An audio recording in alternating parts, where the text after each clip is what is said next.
అదే RTV app వార్తల్ని క్షణాల్లో చదివే అవకాశం ఉంటుంది. ఒక న్యూస్ పేపర్, ఒక టెలివిజన్ ఛానల్ మీ చేతుల్లో ఎప్పుడూ ఉంటాయి. తాటి శ్రీనివాసరావు ఒక బీసీ రైతు కూలి, చాలా బాధాకరం. 3 ఆడపిల్లలు, ఒక మగపిల్లాడు, 4 బిడ్డలు ఉన్నటువంటి తాటి శ్రీనివాసరావు అన్యాయంగా బలైపోయాడు. ఒక ఆర్ఎంపీ డాక్టరు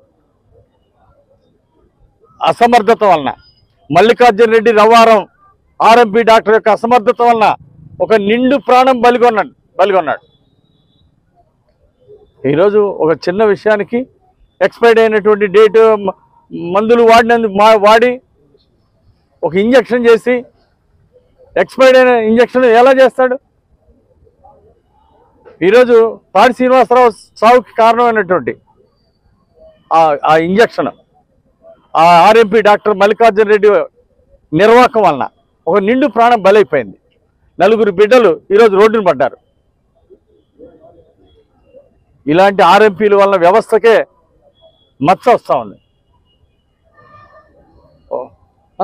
అడమి సీరియస్ జబ్బు లేదు పేషెంట్కి, కాలికి ఉన్నటువంటి చిన్న కురుపుకి ట్రీట్మెంట్ కోసం వెళ్తే ఈరోజు ఒక నిండు ప్రాణాన్ని బలిగొన్నాడు. ఆరోగ్యంగా ఉన్న అతను అప్పటిదాకా పొలం వెళ్ళి మేకలు మేపుకొని కూడా వచ్చినటువంటి శ్రీనివాసరావు ఒక పేద కుటుంబానికి చెందిన వచ్చి ఆరోగ్యంగా ఉన్నటువంటి వ్యక్తి, యువకుడు, ఇలాంటి వ్యక్తిని అన్యాయంగా ఆర్ఎంపీ బలిగొన్నాడు.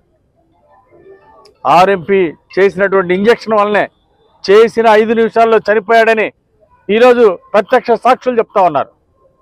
మరి మల్లికార్జున రెడ్డి మీద గతంలో కూడా ఇలాంటి ఆరోపణలు ఉన్నాయి.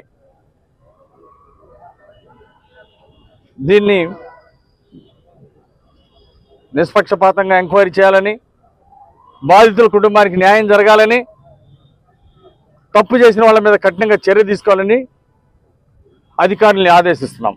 మరిన్ని వీడియోస్ కోసం ఛానల్ ని సబ్స్క్రైబ్ చేయండి. లేటెస్ట్ అప్డేట్స్ కోసం వాట్సాప్ ఛానల్ ని ఫాలో చేయండి. అండ్ లింక్ డిస్క్రిప్షన్ లో ఉంది.